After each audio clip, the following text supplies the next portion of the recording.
തെരഞ്ഞെടുപ്പ് കാലത്ത് ഏറ്റവും അധികം ഉപയോഗിക്കുന്ന വാക്കാണ് സ്ഥാനാർത്ഥി എന്നത്. മത്സരിക്കുന്ന എല്ലാ പാർട്ടികൾക്കും സ്ഥാനാർത്ഥികളുണ്ടാകും. സ്ഥാനാർത്ഥികളുടെ പേരിൽ അറിയപ്പെടുന്ന ഒരു സ്ഥലമുണ്ട്, പിറവം മുളന്തുരുത്തിയിൽ. സ്ഥാനാർത്ഥി മുക്കിലെ തെരഞ്ഞെടുപ്പ് വിശേഷം കാണാം.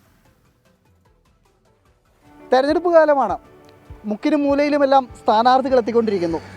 അങ്ങനെ ഒരു കാലത്ത് സ്ഥാനാർത്ഥികളെല്ലാം കൂടെ ഒരുമിച്ച് കൂടിയപ്പോൾ സ്വന്തമായി പേര് കിട്ടിയ സ്ഥലമാണ് സ്ഥാനാർത്ഥി മുക്ക്.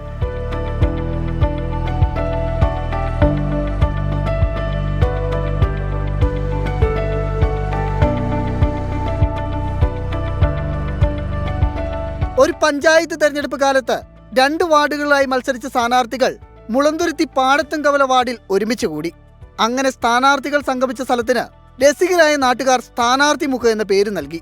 ബസ് സ്റ്റോപ്പിലും കടകളിലും ഓട്ടോറിക്ഷ സ്റ്റാൻഡിലും സ്ഥാനാർത്ഥി മുക്ക് എന്ന പേര് അങ്ങനെ സ്ഥിരമായി.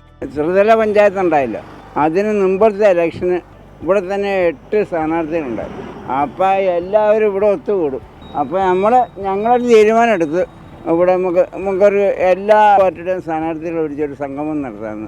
അന്ന് ഞാനും പുള്ളിയും കൂടി ആ സ്ഥാനാർത്ഥി സംഗമം കഴിഞ്ഞ് പിറ്റേ ദിവസം എഴുതി വെച്ചതാണ് ഈ സ്ഥാനാർത്ഥി നമുക്കുണ്ടായത്. തെരഞ്ഞെടുപ്പ് പ്രചാരണത്തിന് സ്ഥാനാർത്ഥികൾ എത്തുമ്പോൾ എല്ലാ പാർട്ടികളും സ്ഥിരമായി സ്വീകരണം നൽകുന്ന സ്ഥലമാണ് സ്ഥാനാർത്ഥി മുക്ക്. ലോക്സഭാ തെരഞ്ഞെടുപ്പിലേക്ക് എത്തുമ്പോൾ രാഷ്ട്രീയ ചർച്ചകളും സജീവമാണ്. ആളുകൾക്ക് വിനിയോഗിക്കുന്ന രീതിയിൽ ആളുകൾക്ക് ഏറ്റവും കൂടുതൽ ഫണ്ട് നമ്മളെ വിനിയോഗിക്കേണ്ട രീതിയിൽ, ഏത് മേഖലയായാലും വിനിയോഗിക്കേണ്ട രീതിയിൽ ചെയ്യുന്ന ഒരാൾക്ക് വേണ്ടി വോട്ട് ചെയ്യുക. അല്ലാണ്ട് നമ്മൾ ചേരിയൊരു കാണിക്കേണ്ട. കാരണം വെച്ചാൽ നമ്മൾ BJP ആയിരിക്കും, ചിലപ്പോൾ കോൺഗ്രസ് ആയിരിക്കും, നിങ്ങളുടെ കമ്മ്യൂണിസ്റ്റ് ആയിരിക്കും. പക്ഷേ ആരാണോ നമ്മൾ ഈ മണ്ഡലത്തിൽ വിനിയോഗിക്കുന്ന അയാൾക്ക് വേണ്ടി വോട്ട് ചെയ്യുക. അതാണ് എൻ്റെ ലക്ഷ്യം.